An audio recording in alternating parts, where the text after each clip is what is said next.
Bonsoir à toutes et à tous et merci de votre fidélité à ces nouveaux numéros des 60 minutes de ce vendredi 11 novembre 2022. Et pour cette soirée, notre plateau reçoit pour vous Monsieur Clément Barouti.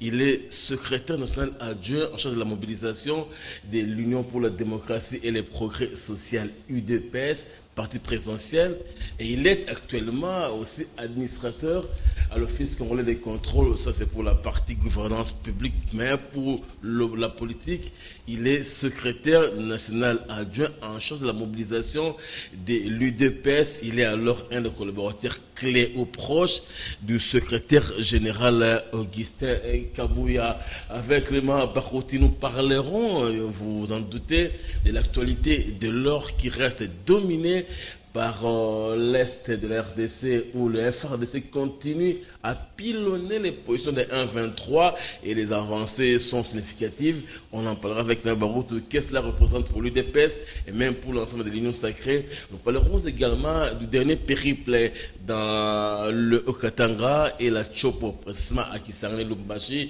effectué par le secrétaire général qui, lui, Barout, a été comme le lieutenant d'avance dans ces deux provinces qui ont accueilli Augustin Kabouya. Bonsoir, M. Clément Barouti. Bonsoir, monsieur le journaliste. Merci de nous faire l'honneur de répondre à notre invitation. Ça n'a pas été facile. Vous avez fait pratiquement 1 mois et demi, 2 mois à l'intérieur du pays. Vous revenez des charges publiques, mais vous avez quand même fait l'honneur de venir. Nous vous en remercions d'ailleurs. Moi aussi, je vous remercie pour votre invitation. Je crois que vous nous avez permis d'entrer en contact avec la population. Je crois que c'est le moment maintenant qu'ils comprennent que le travail que l'UDPS est tenté de faire sous la houlette du secrétaire général Augustin Kabouya. Ok, avant de prendre le vif du sujet, M. Clément Barouti, l'opinion nous a même posé des questions. Jean-Pierre, tu l'as toujours reçu. Barouti a fui les médias.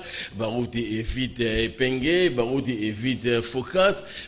Nous, on a fait le devoir qui nous a été confié par l'opinion. On vous a eu quand même. Mais qu'est-ce qui a justifié ce silence, cet effacement dans les médias? Oui, je viens tout à l'heure de vous signaler que l'UDPS, notre parti, nous sommes en train de nous préparer pour les élections de 2023. Vous m'aviez présenté ici que je suis le secrétaire national adjoint en charge de la mobilisation. Et le secrétaire général Augustin Kabouya est tenté de redynamiser les partis UDPS sur toute l'étendue de la République, dont je suis parmi les gens qui les précèdent en équipe d'avance pour préparer le terrain avant son arrivée. Donc, mon absence à la télé, c'était dit parce qu'on devait être à l'intérieur, on était à Kisangani, à la Chopo. Après la Chopo, nous étions au Katanga, à Lubumbashi, avec le secrétaire général. Donc, nous sommes en train de faire un travail du terrain et nous demandons à tous ces gens-là qui veulent nous voir ici, nous sommes en train de nous préparer pour les élections de 2023 parce que nous avons besoin que les chefs de l'État, son Excellence Félix-Antoine Tshisekedi Tshilombo, soient encore réélus au second mandat. On va en parler de votre périple, de vos ambitions pour 2023. On va les décortiquer en long et en large. Mais prenons d'abord l'actualité. Mais c'est que Barouti, on le sait, autant que l'opinion congolaise en général, elle le sait également, que Bunagana, Rutshuru, Kiwanja, Runyoni et les autres localités sont en train d'être récupérées par les FADC demain de 1-23.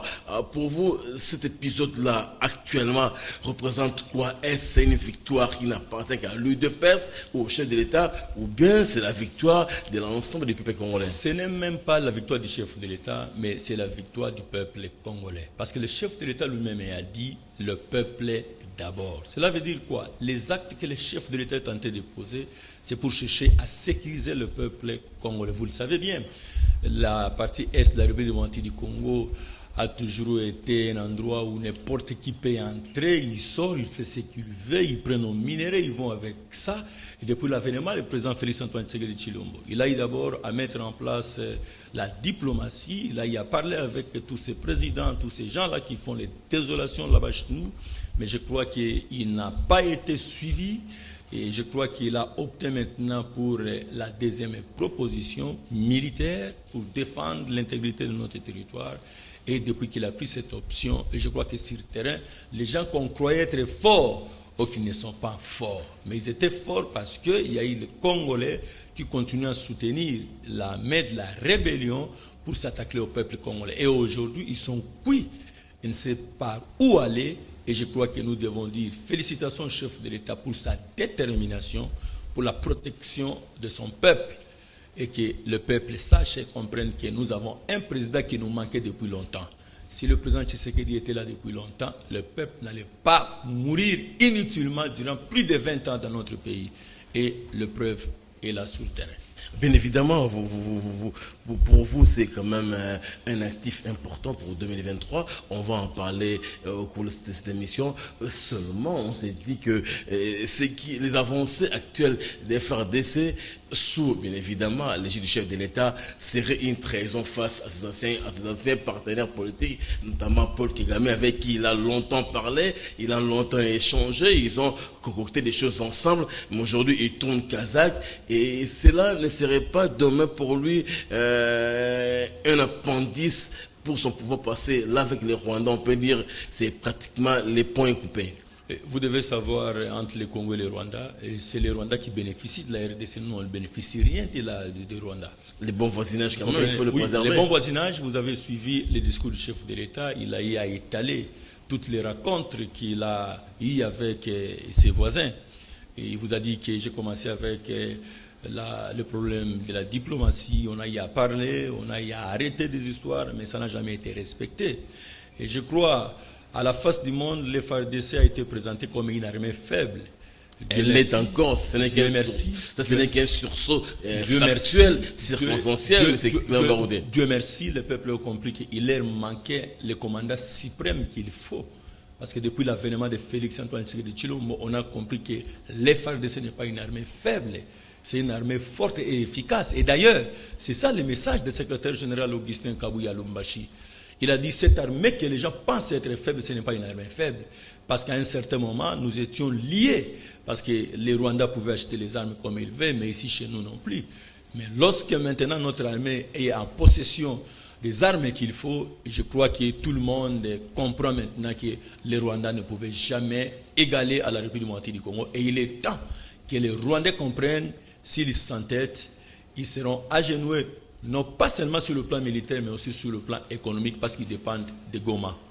Cette force à laquelle vous faites allusion des FARDC, ce n'est pas parce qu'on a vu un contingent important de l'armée kenyane venir à la rescousse des FARDC. Est-ce que seule elle pouvait faire face à l'armée rwandaise que Guterres a présenté d'une armée très bien équipée, autant qu'elle est 1-23? Oui, je ne veux pas reprocher ici Guterres par rapport à ce qu'il a dit, mais ce que je tiens à vous dire ici, le peuple congolais, nous sommes dans l'obligation de défendre l'intégrité de notre territoire.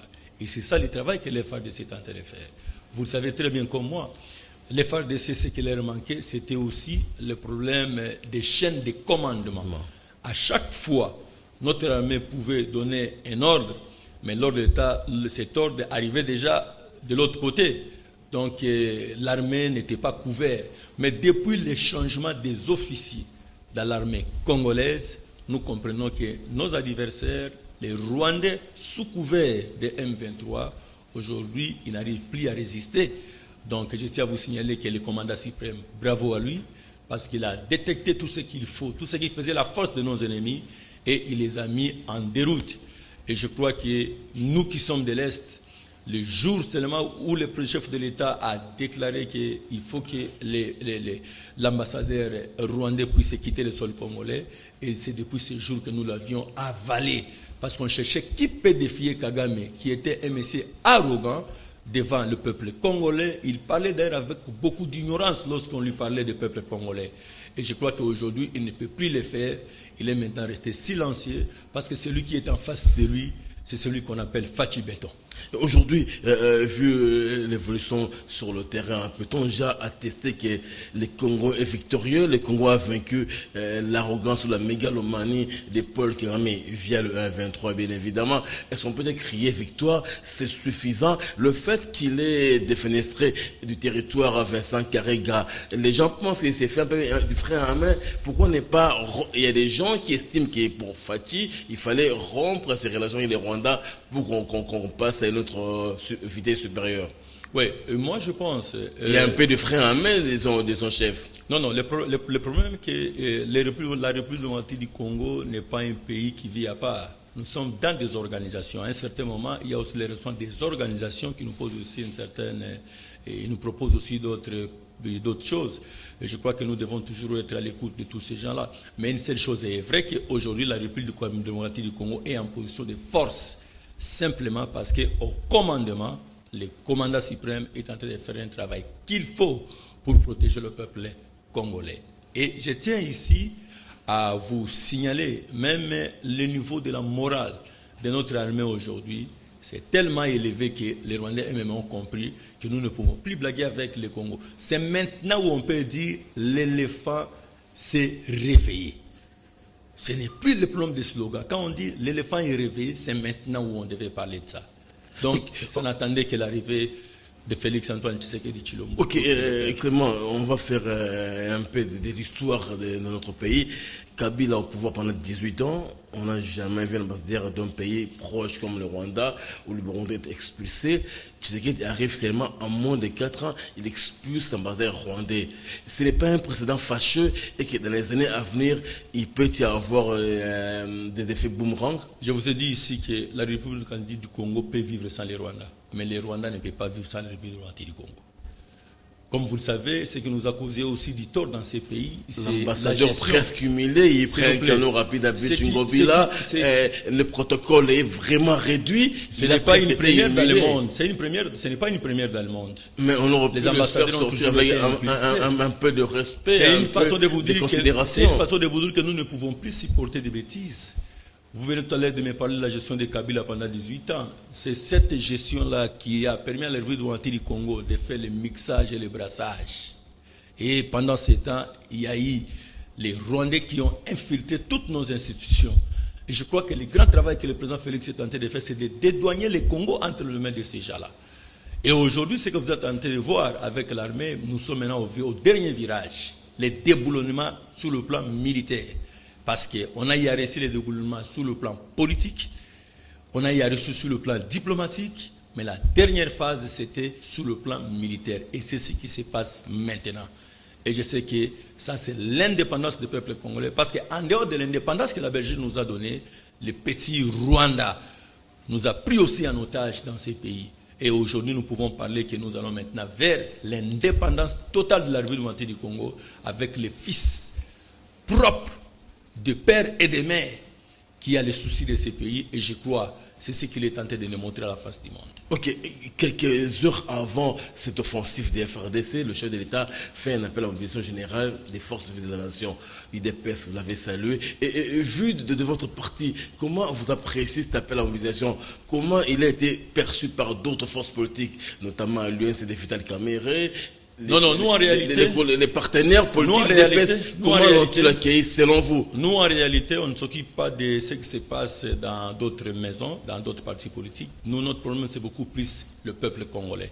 Et vous, comme vous le savez, au niveau de l'Est de la République, il y a eu plus de 3000 jeunes qui se sont enrôlés pour défendre leur territoire.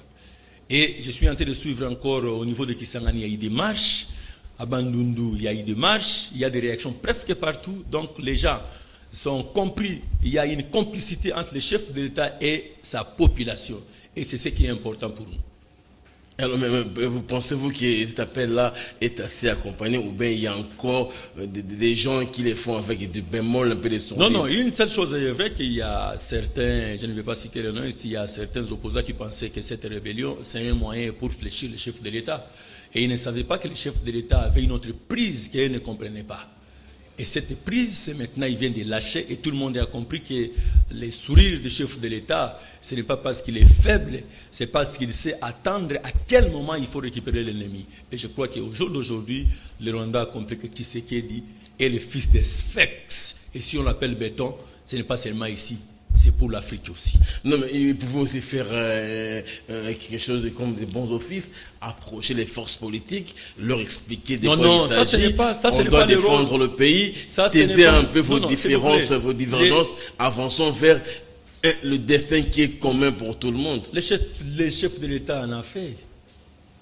Il a fait ça depuis son arrivée, c'est ce qu'il a toujours fait. Les consultations, mais il y a des gens, mais la guerre, il faut que le message soit commun. Cette guerre-là, je tiens à vous signaler qu'il y a beaucoup de gens ici qui profitaient de ça. Ça, vous devez le savoir. Mais le peuple congolais sera au courant après la guerre. Lorsque nous allons pacifier l'Est de la République démocratique du Congo, viendra le tour de la justice. Et c'est là où vous allez comprendre qu'il y a beaucoup de gens qui se présentent comme des bons samaritains ici chez nous. Ce sont des gens qui étaient en complicité avec les M23 pour chercher à déstabiliser les bons déroulements et les bons fonctionnements de la République démocratique du Congo. Et heureusement, Dieu nous a écoutés en nous envoyant Félix-Antoine Tshisekedi Tshilombo. C'est lui qui comprend très bien les enjeux et il est tenté d'aller petit à petit pour dédouaner le Congo entre les mains de ces petits Rwandais sous couvert d'M23. Mais là, alors, les gens vont craindre et vous ne serez plus accompagnés. Parce qu'on sait qu'après la guerre, si les Congos la gagnent réellement, il y aura encore la justice.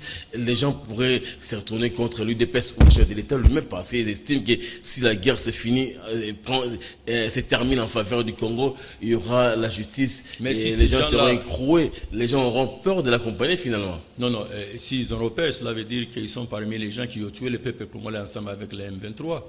Je ne pense pas qu'il y ait un peuple qui a perdu son père, il a perdu sa mère, on lui dit qu'il amène à une justice, on devait le remettre à ses droits, il sera contre. Et je crois que ça, c'est d'ailleurs ce qu'entend le peuple congolais. Nous voulons savoir un peu ce qui était passé là-bas. Parce qu'en réalité, cette guerre, on ne comprend pas ce qui se passe en réalité. Les vrais problèmes jusqu'au jour d'aujourd'hui, les peuples congolais n'ont jamais compris. Et je crois que lorsqu'il y aura la justice, c'est pendant ce temps que nous allons suivre tous et nous allons comprendre qui a fait quoi, qui est qui, dans tout ce que nous avions subi à l'Est de la République démocratique du Congo. L'actif actuel de la guerre dans l'Est du pays, pour vous, constitue un argument de campagne pour Tshisekedi ou bien il le fait passer, il doit sauver la population congolaise? Si vous dites que ça constitue un élément de campagne pour vu de l'UDPS, est-ce un argument de campagne? C'est comme si c'est nous qui avons occasionné la guerre pour venir les calmer après. Non, nous avions trouvé la République démocratique du Congo dans cet état. Mais comme c'est le chef de l'État, Félix-Antoine Tshisekedi, qui est le garant de bon fonctionnement, il devait tout faire pour répondre à ses attributions état chef de l'État. Moi, je crois que le peuple congolais, qui a longtemps pleuré, surtout dans cette partie est de la République démocratique du Congo, aujourd'hui, il ne peut que se réjouir d'avoir un sauveur comme celui-là. Vous savez, s'il y a quelqu'un qui vient vous sauver, vous n'avez pas l'appétit de le laisser partir. Vous aurez besoin qu'il continue à demeurer avec vous, parce que ça construit une sécurité pour vous. Et je crois, c'est là où maintenant vous parlez des élections, que le président Félix-Antoine Tshisekedi, avec ce qui s'est passé à l'Est, le peuple congolais déjà commencé à dire il sera toujours là parce qu'il veut vivre en paix. Ça, c'est notre histoire, on le saura en 2023, parce qu'il y a d'autres arguments qui vont se soulever. Il y a Fayulu, il y a Moïse Katumbi, il y a beaucoup d'ambitions qui vont se relever. Fayulu a toujours été ici, Moïse a toujours été ici, mais la guerre a pris beaucoup de temps. Ont de la compassion pour les gens de l'Est, ils ne se lassent pas de dire que non, l'Est, il faut le pacifier, il faut sauver. La compassion, la compassion, ce n'est pas seulement d'aller dire. Il faut poser les actes. Mais non pas encore l'impérium, il ferait quoi? Le problème, ce n'est pas seulement l'impérium. Il y a beaucoup de gestes que les opposants peuvent poser. Je te donne un exemple. Acheter le fisc de l'eau vive pour l'armée congolaise. Voilà. Sûrement qu'ils les font ça que nous les sachions. Nous voyons le peuple de l'Est. Sûrement qu'ils les font ça que nous les sachions. Je vois mes frères et sœurs de l'Est qui s'achètent dans leurs magasins, ils font sortir les histoires et puis ils donnent aux motards qui vont avec ça jusqu'au front. Voilà, on ne devait plus se limiter au niveau de la parole. Aujourd'hui, il peut y avoir des caisses partout. D'ailleurs, je profite de cette occasion, il faut que les églises du Congo puissent aussi poser cet acte. Comment nous devons accompagner nos frères d'essai. Ils étaient longtemps hués, humiliés, mais aujourd'hui, quand même, ils commencent à gagner sur le terrain. On devait les encourager, je pense. Ok, donc pour vous, la position favorable des frères d'essai ne constitue pas un argument de campagne pour Tshisekedi Félix? Aujourd'hui, ça constitue, mais si vous dites que ça... Ce que je ne veux pas, il ne faut pas que vous puissiez mettre la tête des gens qui nous suivent, que c'est nous qui avons occasionné cela pour calmer, après pour qu'on soit populaire. C'est une situation qu'on a trouvée. Et les chefs de l'État ont tenté de répondre à ces attributions étant les garants de bon fonctionnement de la République. Ok, prenons le volet numéro 2 de l'émission. Je le dis ici en liminaire, Barouti, vous étiez à la Tchopo Kisangani et à l'Ombach dans le Okatanga dans le cadre des rédémissions de votre parti.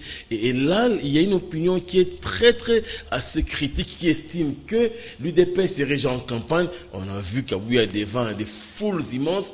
C'est déjà la campagne pour l'UDPS. Là, vous brûlez la Constitution, mais c'est Barouti. Non, l'UDPS n'est pas encore dans la période de campagne parce que l'UDPS ne peut pas aller seul dans cette période. Ça sera une période où tous les partis politiques doivent s'apprêter pour aller. Mais cette chose est vraie, l'UDPS s'est tenté d'organiser son parti pour les préparer aux élections. Et Dieu merci de nous avoir envoyé encore Augustin Kabouya à la tête de notre parti actuellement. C'est lui qui a fait que notre parti puisse maintenant être très haut placé aujourd'hui. Et je crois qu'étant secrétaire général, il est plus que le président de beaucoup de partis politiques aujourd'hui. Mais aujourd'hui, puisque Mike, merci beaucoup Mike pour cette image-là, là on est à Lubumbashi qui s'engane. Et vous estimez que c'était pas le fait de la curiosité, on a longtemps vu Kabouya, est-ce que les gens étaient vraiment en train d'être avec vous en face pour prendre le dossier de l'UDPS? Ce que vous suivez là, c'est juste l'envoyé d'Augustin Kabouya qui est en face de vous ici, parce que j'étais le chef d'équipe qui devait aller préparer le terrain pour l'arrivée du secrétaire général. Si déjà l'envoyé tentait d'être accueilli de cette manière, et comment voulez-vous qu'on ne puisse pas accueillir celui qui était le messager de ce jour, le secrétaire général Augustin Kabouya? C'est là, nous sommes en train de démontrer seulement à la face du monde que l'UDPS est en mesure aujourd'hui d'avoir un Premier ministre. Donc, pour avoir un Premier ministre, il faut avoir la majorité au niveau du Parlement. Donc, nous sommes en train de travailler sur ça. En ce qui concerne la présidence de la République, Félix Tshisekedi n'a pas de concurrent. Il va rester là après 2023 et nous sommes en train de nous battre pour avoir le Premier ministre, c'est-à-dire avoir la majorité au niveau des parlements. On parlera des concurrents, après revenons, on peut avoir des périples au niveau du Katanga. Pourquoi le choix du Haut-Katanga? Ça paraît provocateur, nous tous savons, le Haut-Katanga c'est les passions du PPRD, de Kabila, de Nemi Mouilane et des autres. Mais vous commencez votre périple par Kisangani et le Haut-Katanga. Là, vous voulez un peu gifler le PPRD? Non, quand vous dites ça, je ne peux que m'étonner parce que les fiches parcellaires de Katanga n'ont pas les noms de Nemi, moins encore de Kabila, moins encore de celui que vous citez. J'ai pas de bastion politique, on sait que les Katanga, c'est la chasse gardée du PPRD ou du FCC. Mais il devait nous démontrer lors de l'arrivée de notre secrétaire général. Si le secrétaire général Augustin Kabouya a été accueilli en pompe, vous croyez encore que ces gens-là sont encore portés par le peuple katangais? Je ne pense pas. Aujourd'hui, le peuple a compris que l'UDPS a la solution pour la délivrance de la République du Congo. Et le secrétaire général Augustin Kabouya a démontré à la face du monde qu'il ne faut jamais blaguer avec l'UDPS, parce que lorsque l'UDPS va bouger, c'est pour faire disparaître tous ces petits partis mallettes qui ne cessent de tourmenter et d'embrouiller le peuple congolais. Et je crois que le moment est arrivé pour que le peuple comprenne la vérité. Donc quand vous dites parti malade, là vous ne faites pas allusion au PPRD qui est parmi les grands partis. Non, je n'ai pas cité. Parmi vos challengers quand même importants de 2023. Ils ont dit qu'ils vont postuler eux aussi à tous les échelons. Je pense que moi je repose ma question autrement que Clément Barouté.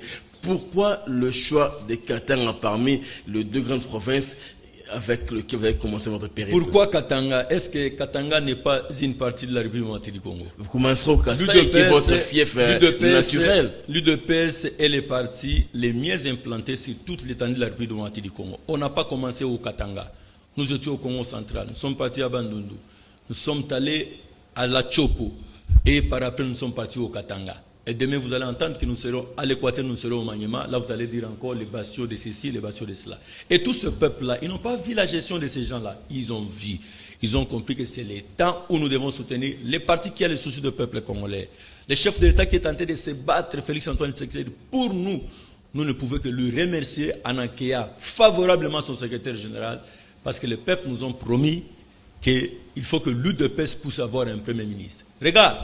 Vous êtes en train de nous dire que les Katanga, c'est leur bastion. Ce peuple-là, ils ont été déportés d'où? C'est le peuple katangais. Ils ont accueilli le secrétaire général de l'UDPS. C'est une façon de dire qu'il ne faut plus réfléchir de la sorte. De quel le parti au pouvoir, on a mobilisé les mandataires. Il y a des billets, des banques qui ont circulé. On a mobilisé. Vous êtes un journaliste que j'ai fait confiance par rapport à votre travail. Vous ne pouvez jamais dire ça. L'UDPS n'utilise pas l'argent de l'entreprise pour appeler les gens. C'est le seul parti politique où ils font tout avec leur idéologie. Et l'idéologie qui nous a été enseignée par les Félix-Antoine Tshisekedi par le feu président Etienne Tshisekedi, c'était de se sacrifier pour le bien-être du peuple congolais.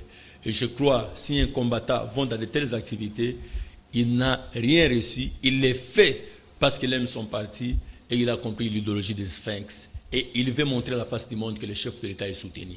Rien qu'à cause de cette image, on a changé l'image de beaucoup de gens. Ceux qui pensaient que l'UDPS, c'est un parti qui va disparaître, un parti, ça ne valait rien. Et aujourd'hui, ils ont compris ce qui nous manquait. C'était un responsable sérieux à la tête de notre parti. Depuis le départ de Jean-Marc, avec l'avènement d'Augustin Kabouya, le parti a repris sa place, sa première place, bien sûr. Mais là, alors, il y a un problème, Thomas Barouti. C'est comme s'il y a eu une sorte de punition sans pardon. Et vous parlez d'Augustin Kabouya. S'il y avait un tandem, Augustin Kabouya, Jean-Marc Abound, vous écrasez un pour soulever l'autre et sans pardon, sans pitié, et Kabound doit disparaître. Non, il faut maintenant observer les résultats sur le terrain. Depuis l'arrivée d'Augustin Kabouya, l'UDPS aujourd'hui au top. Et je vous dis que notre secrétaire général est plus que leur président. Mais la part du combat de Kabound est dedans quand même. Oui, ce n'est pas toujours lui. L'UDPS a commencé depuis 1982. Il y a beaucoup de gens qui ont contribué aussi, ne sont plus en vie. Donc cela veut dire que si lui a contribué, il y a aussi des gens qui ont contribué. Mais il a été mieux payé par rapport à d'autres personnes. Et quand vous allez au Katanga, je voudrais pas vous déranger, vous ne voulez pas qu'on qualifie les Katanga comme bastion naturel du FCC, mais quand vous allez au Katanga, c'est quoi le message clé? Et on aurait appris que vous avez dit au Katangais, il faut oublier Kabila, il faut oublier le FCC, le PS apportera le mieux-être. Non, ce discours-là, ça vous va? Non, aujourd'hui pour que Kabila disparaisse, c'est le PPRD, ce n'est pas nous. Le peuple congolais même, ils voient, ils ont vécu la période de Kabila. Ils voient aussi cette période, ils savent très bien comment Kabila a géré avec son parti politique. Est-ce que vous savez que dans ces pays, bon, je ne vais pas vous rappeler ces histoires-là, sont des histoires tristes histoires que nous ne voulons pas nous rappeler de ça. Mais une seule chose est vraie, que la disparition de PPRD et de Joseph Kabila, c'est le comportement de leur gestion. Ce n'est pas parce que nous avions dit ça. Par contre, le secrétaire général a appelé le peuple katangais à l'unité et à soutenir le chef de l'État et à être vigilant parce que l'ennemi veut à tout faire pour chercher à séparer le peuple congolais. Et il a dit qu'il a besoin que la jeunesse congolaise puisse s'enrôler massivement pour protéger notre territoire. C'est ici aussi l'occasion, je profite, pour rappeler au chef de l'État que nous avons besoin qu'à chaque fois un étudiant va d'aller en préparatoire, il faut que nous puissions commencer à être formés comme des militaires et par après il va nous laisser. Qui se rappelle de ce qu'il nous a dit lorsque de la campagne électorale de 2018. Ok, et alors Kabouya va dans au Katanga Lubumbashi, Kabouya va à la Tchopoua Kisangani, accueil chaleureux, accueil triomphal. Il ne commence pas très tôt parce que le Congo c'est 26 provinces, le Congo c'est pratiquement l'Europe occidentale.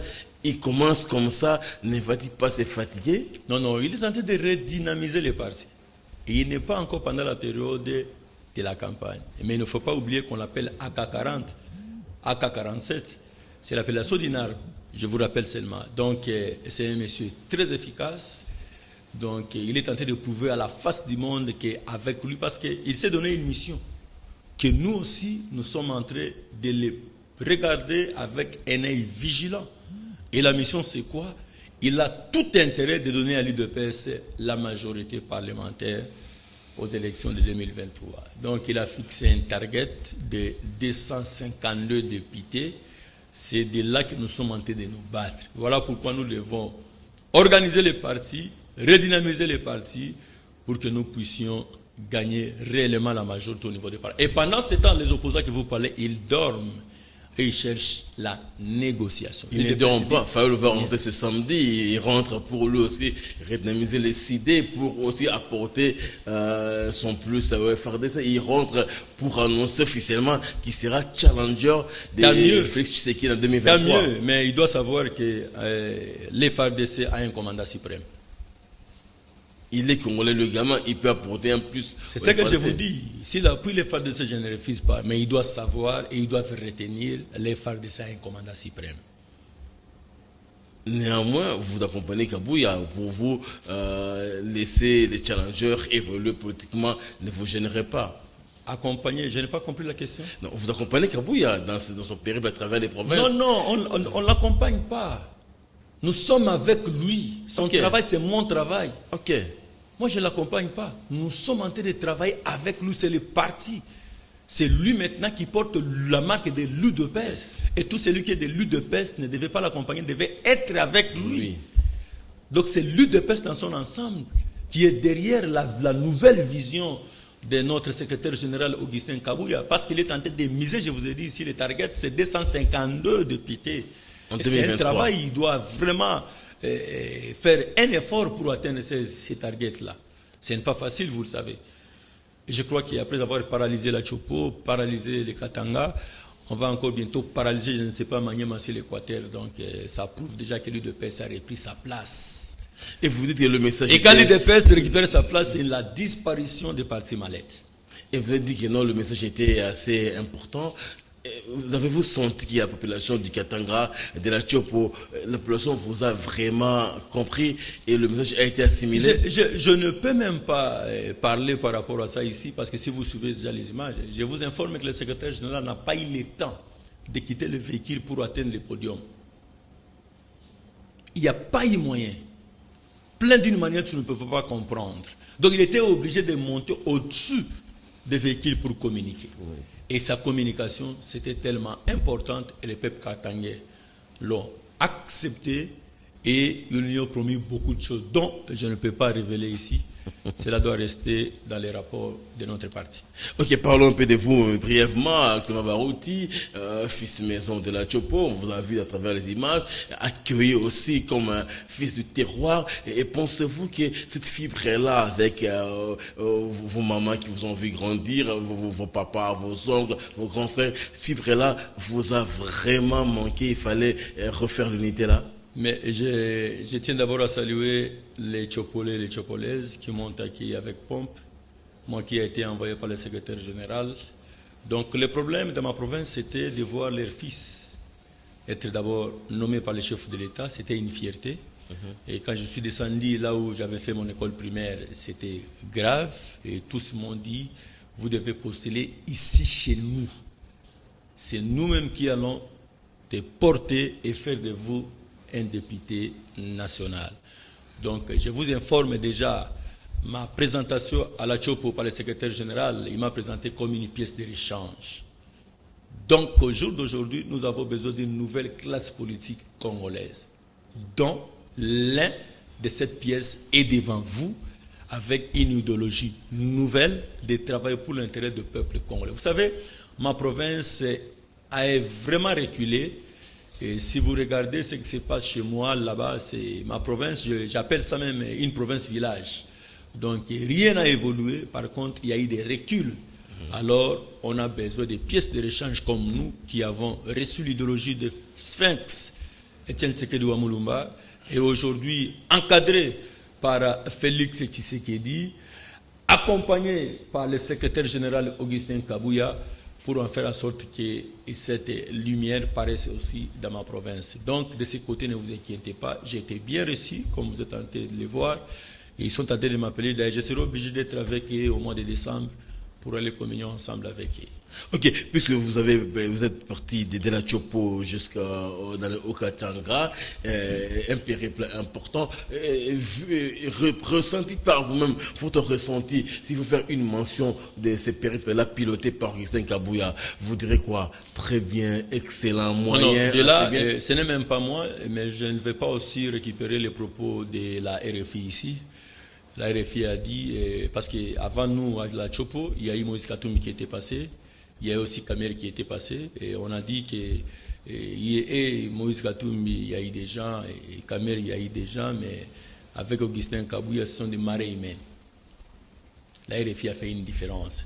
Cela veut dire au jour d'aujourd'hui, notre secrétaire général est plus grand que leur président. Non, mais allez-y comprendre, l'UDPS, quand même, c'est un parti historique. C'est normal. Quand on voit l'UDPS, on voit Tshisekedi Etienne, paix à son âme. On voit, c'est normal que les gens... Je suis très content que vous ayez compris. Non, parce que c'est un parti historique. C'est normal que l'UDPS se déplace, qui est des gens normal. Mais dans le contenu, mais c'est Clan Barouti, je vais préciser, dans le contenu, la mention, on peut dire quoi? Non, la mention, c'est la grande distinction. Parce que ce que le secrétaire général Augustin Kabouya a fait chez moi, Personne n'a fait ça. Et ça nous rappelle seulement lorsque le feu Étienne Tshisekedi Wamulumba, État opposant, descendait là-bas. Donc, il nous a rappelé la mémoire des Sphinx. Donc, pour dire que, je suis en train de vous dire que l'UDPS a récupéré sa première place. Et c'est là où je vous dis, cette récupération permettra en sorte que les partis mallettes disparaissent. Parce que l'UDPS est tenté de gagner les terrains. J'ai dit bravo à mon secrétaire général, qu'il continue comme ça, et nous allons le soutenir jusqu'à ce que nous allons atteindre l'objectif. Je vous ai dit, les targets, c'est 252 députés. Uniquement pour le compte de l'UDPS. C'est ça la mission que nous avions donnée à notre secrétaire général Augustin Kabouya, et il se bat pour ça. Voilà. Alors, Kisangani, Lubumbashi, pour vous, carton plein, grande distinction. Et la prochaine étape, c'est d'autres provinces. Pensez-vous, vous avez l'assentiment que ça sera pareil? Il peut y avoir un faux bon, une fausse note, ça peut arriver. Ça pourrait vous décourager? Bon, les faux bons, ça sera juste une surprise. Mais par rapport à la manière dont nous sommes en train de nous préparer, nous ne pensons pas. Nous ne pensons pas. La manière dont nous sommes en train de travailler, nous sommes en train de nous donner corps et âme. Et d'ailleurs, si on a eu à arrêter, c'est à cause de la guerre. La guerre qui a pris un peu les devants, on ne peut pas continuer à redynamiser les partis au moment où à l'Est, il y a la guerre. Voilà pourquoi nous sommes un peu en temps de pause. Mais je crois une fois, parce qu'avec les FARDC, cette guerre-là ne prendra plus beaucoup de temps. Avec cette détermination du chef de l'État, je crois que dans peu de temps, l'Est de la République sera pacifié. Et nous allons recommencer. Et vous allez voir vous-même, ça ne sert à rien de trop parler avant que nous puissions faire des descentes dans notre province. Et vous ne redoutez pas les bastions déjà gagnés par d'autres partis politiques? Je prends l'exemple du Grand Bandounou avec Martin Fayoulou, le Congo central avec Nemona Ntsemi. Il y a des provinces déjà gagnées.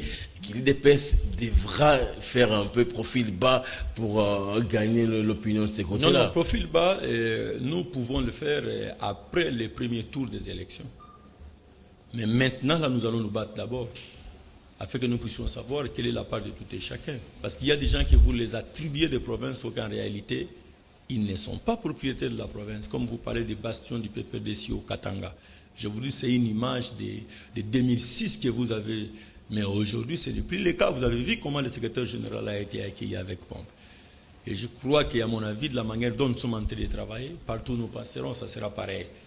Donc, l'IDPS est en train d'être consommé parce que nous avons une grande mission de mettre un état de droit en application dans ces pays.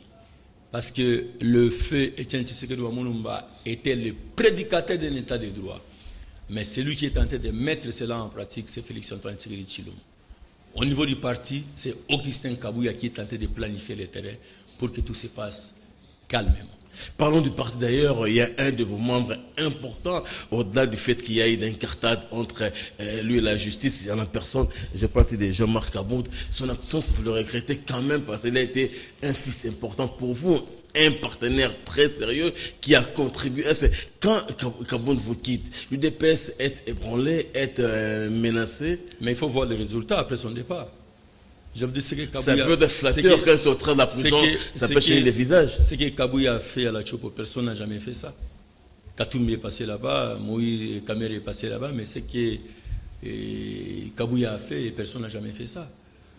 Cela prouve que l'arrivée du secrétaire général à la tête de notre parti, le parti est allé encore très haut. Je vous ai dit ici que l'UDPS a récupéré sa première place. Oui, parlons de Jean-Marc Aboud, mais de Clément Barouti. Est-ce que quand il quitte l'UDPS, vous ne regretterez jamais ce qu'il a apporté au parti? Donc on peut facilement faire du tabula rasa, l'oublier?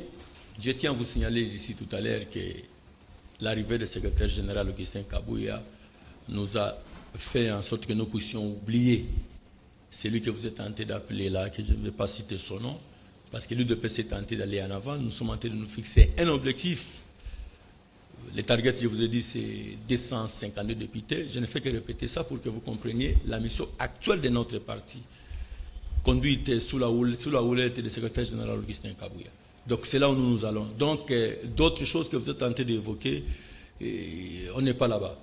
Nous sommes en train de focus, voilà. Périple dans les provinces, 2023, refaire la profondeur de l'opinion. Oui.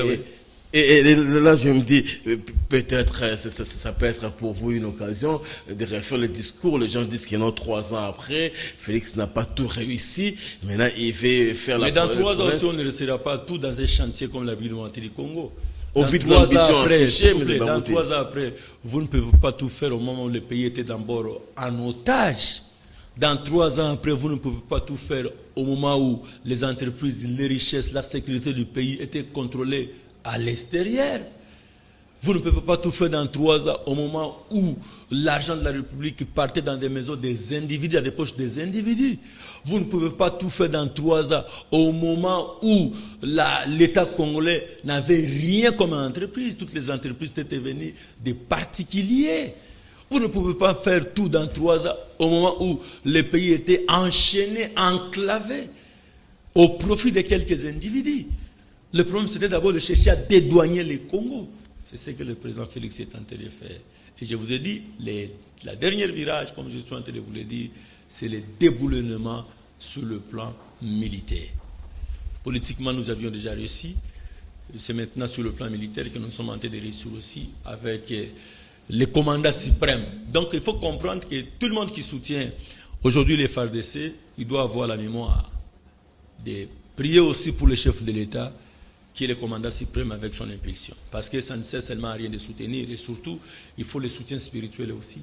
Prier pour le chef de l'État, parce que ce n'est pas une mission moindre. Ce n'est pas une mission moindre. Et je crois que Dieu est avec lui. L'image d'aujourd'hui, M. Kbarouti, il nous reste 5 minutes sur le Mike Kamoka. L'image d'aujourd'hui, c'est dire quoi? Entre Tshisekedi et Kagame, les points coupés, même si demain le Rwanda fait un mea culpa, les relations ne vont pas rentrer comme ça a été il y a 4, 5, 6 ans. Le problème, ce n'est pas de rester des ennemis éternels. Le problème est que nous puissions nous respecter. L'acte que nous venons de poser, c'est pour que Kagame respecte non seulement les Congolais et les Congolais. Parce qu'on n'était pas respecté, vous le savez. Depuis l'avènement de Félix Tshisekedi aujourd'hui, le peuple congolais, nous sommes fiers d'être congolais. Au moment où Kabila gérait ce pays, être congolais, c'était quelque chose de moquerie. Quand on dit celui-là c'est un Congolais, les gens se moquent de vous. Mais aujourd'hui, je vous assure que nous sommes fiers d'en être. Mais n'était-il pas en S'il nous respecte, n'était-il pas en train un peu de payer ses largesses vis-à-vis de Paul Kagame? Il allait là-bas, il le recevait à Luanda, à Dar es Salaam. Et n'est-ce pas lui-même qui a provoqué cette mégalomanie de Kagame? Non, le chef de l'État a bien dit dans son discours. Il a privilégié d'abord l'option diplomatique. Et quand il a vu que l'option diplomatique n'a pas produit de fruits, voilà pourquoi il a entamé une deuxième option. Et aujourd'hui, avec la deuxième option, Kagame nous respecte maintenant. Et ça va tenir combien de temps comme ça? Tel que vous êtes là, si vous passez seulement la frontière du Rwanda, on dit c'est un Congolais, Kagame tremble déjà. Il pense que c'est vous qui avez bombardé. Parce qu'il ne sait pas qui a fait ça. Il risque de croire que c'est vous qui avez fait ça. Donc pour le moment, Kagame a peur. Si on lui dit, c'est un Congolais qui vient de passer ici. Ça va tenir longtemps? Je vous assure que le chef de l'État, il est venu redonner l'image de la République du Congo. Et je crois que c'est ça sa mission, c'est ce qu'il est tenté de faire, c'est ce qu'il a toujours dit. Et dans les jours à venir, vous allez comprendre que nous serons encore craints, non seulement par les Rwandais, mais par tous les pays voisins. Donc pour vous, cela est suffisant pour qu'en 2023, que Félix ait un deuxième mandat sans compétition, sans remise en question, cela est suffisant? Bon, je vous dirais d'abord, la sécurité va le mieux que tout.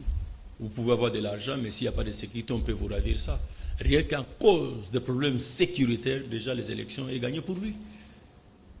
Tout le monde a besoin d'être sécurisé.